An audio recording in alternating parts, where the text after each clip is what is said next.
It's time for the Metropolitan Report, brought to you by the Metropolitan Amateur Golf Association and also our friends at Dalhousie Golf Club, the number one golf experience in the state of Missouri. And here he is, folks, the hardest working man in the golf business, Curt Rowe. Curt, how are you? Good, Jay. How are you? I'm doing well. The golf season, in a sense, winding down. And I know the Metropolitan Amateur Series, which had its most successful year, finished off their campaign with their finals. How did that go? Went great. We had 67 players teed up. I think we had about 100, just over 100 players that were eligible or invited, to play in the championship. And the championship, ends up in a kind of an invitational based on the season's point standings. And we had 67 players teed up Monday and Tuesday out the quarry. The tail 2 days. Monday was brutal, nasty. We had a little bit of delay in start. It was raining and high winds, and then Tuesday was absolutely perfect. It was beautiful out. So, but 2 great days, and we wrapped up just a really great season with the number of players that competed this year, and the feedback was fantastic. And so I expect to even grow on that a little bit in 22. Yeah, I was going to ask you. You think you might add some more events, or how do you think you'll massage it? Yeah, I don't know about adding more events. We got a full. You got a lot already. Got a lot of already full schedule. So I don't see about adding any more events. We'll. I think. I don't know. We'll probably make a couple tweaks. One thing we did towards the end of the year was we ran the last couple events in shotgun starts instead of the tee times, and that seemed to really work well.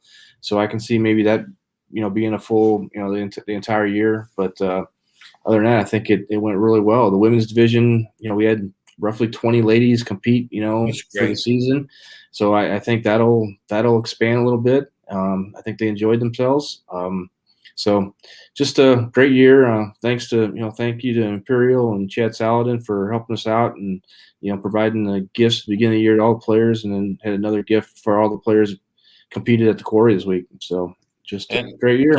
Thank you, Chad Saladin, for my. There you go, right there. That's right. For my, where I gotta get the right. There's the STLCC. There you go.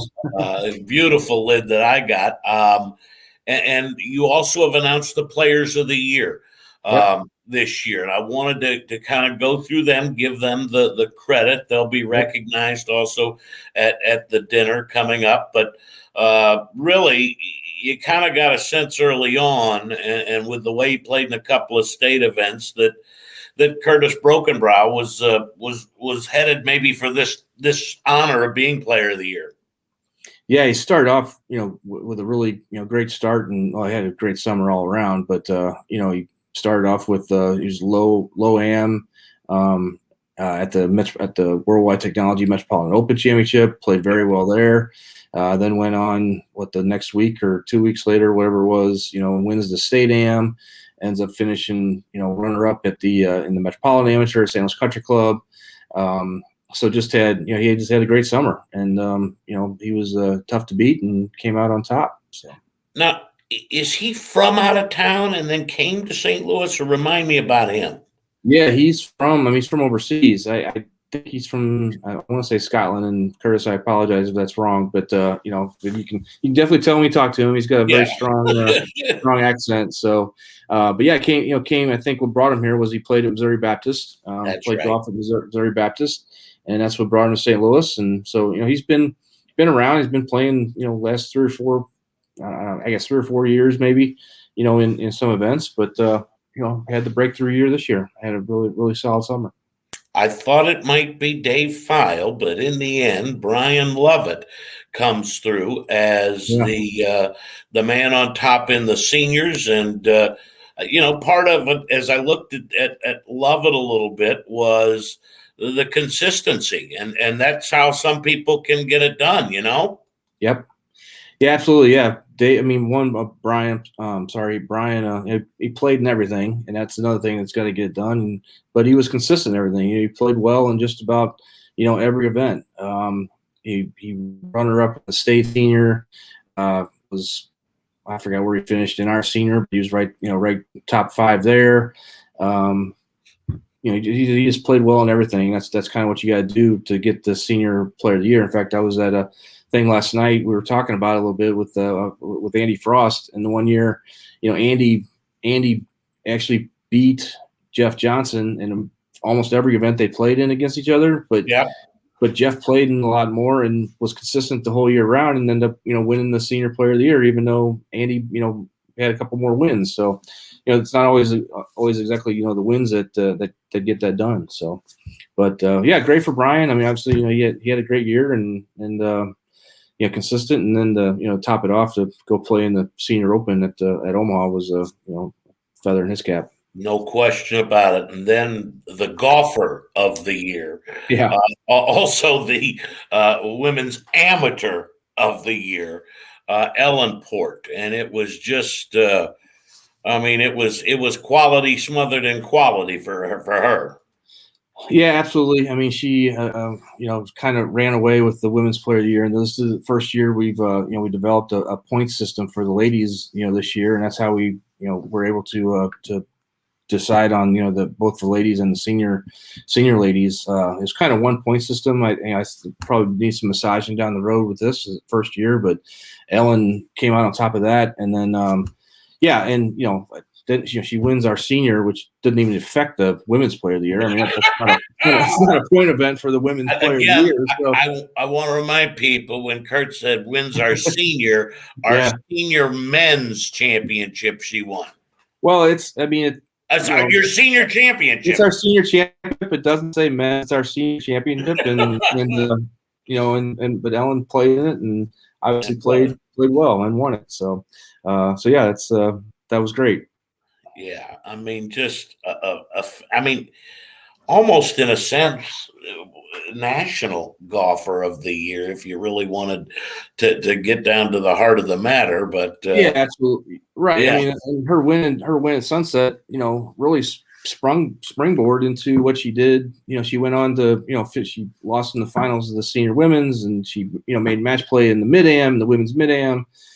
So, just really had a phenomenal end of the year, really. Then she won the women's state senior women's, a week or two after winning our senior, again, two different events. But like you said, she really should garner some attention for if there are any national senior player of the years. She should get. I guess they will be. I know Global Golf Post always has that kind of all encompassing. Yeah, type team. So I can't imagine how she doesn't find her way on that list. And let's not forget Kathy Glennon, the senior player of the year. She not only finished in the top 3 of the women's, the regular women's AM, right? Yeah. Yeah. I mean, she qualified for the U.S. Women's Open as well. Yeah. Senior Women's Open. Right. Yeah. Yes. Yeah. And that's how Kathy, so our way we built our point system this year for the women's was it's one point system, and if whoever comes out on top, and the top senior from the points list from the point system was named the senior player of the year. So that's how Kathy but she had a great year too. Yeah, she qualified for the Senior Women's Open, played in finished won the district, or was medalist at the district. Yeah, in the St. Louis districts, their 3-day medal, and finished third in our Metropolitans too. So, and the season is still not quite over. Not quite. You got a couple of my UHY prep profile kids that have qualified for the St. Louis portion of the Mid-America Junior Cup. Tell everybody what the Mid-America Junior Cup is. Yeah, so it's a collaborative effort. We started, I think this is going to be year 23 or 24. I don't have the exact right in front of me, but that we play these matches with the what was at the time the Kansas City Golf Association. Now they're known as Central Links Golf over in Kansas City. But we choose a team or a group of 8 young men and women, 4 boys and 4 girls, as do they. And we go across the state to compete in these a quote unquote Ryder Cup style format.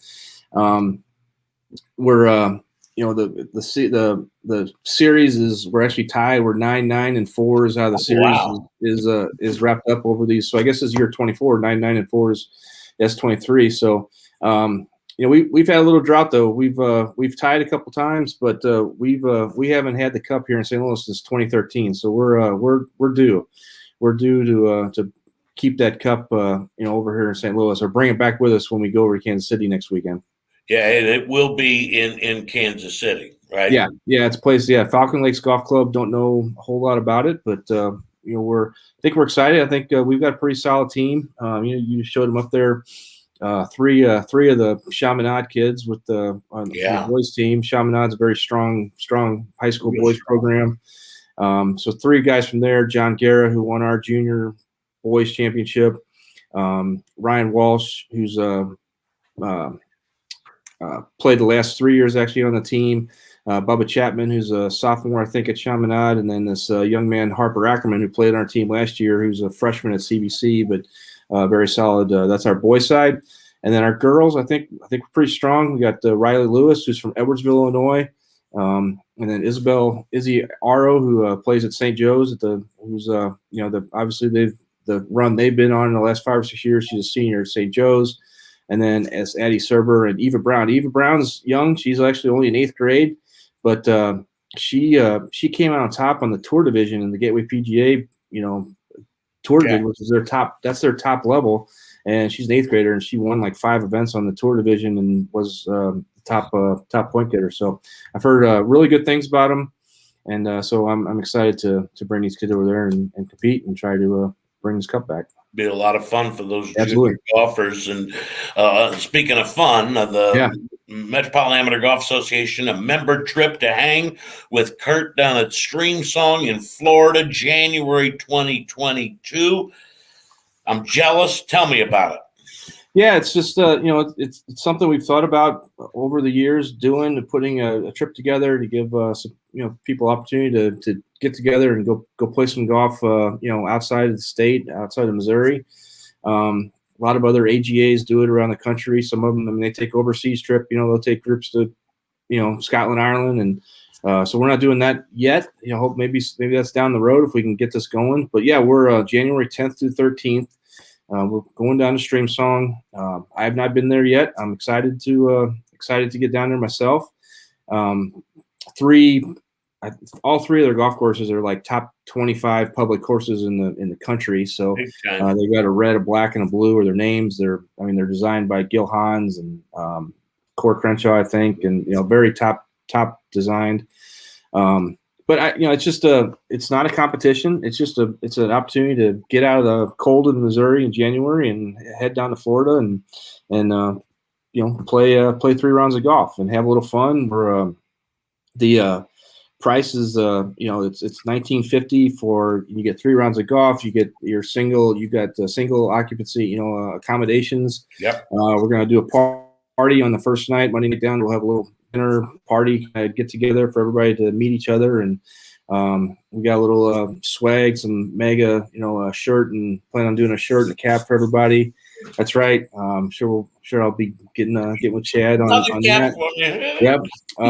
And then some plan is just to have a little skins game each day with the players that are there, and bottom line again is to have a little fun.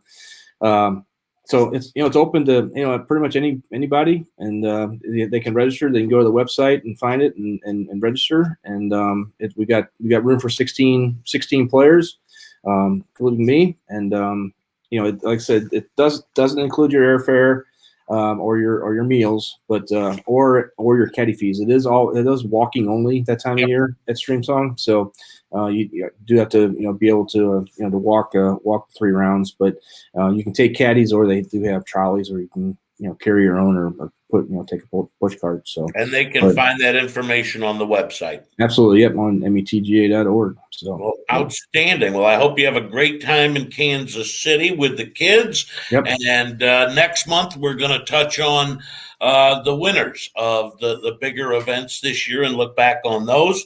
And thanks for being with us today on the Metropolitan Report, Curt. Thank you, Jay. You got it, my man.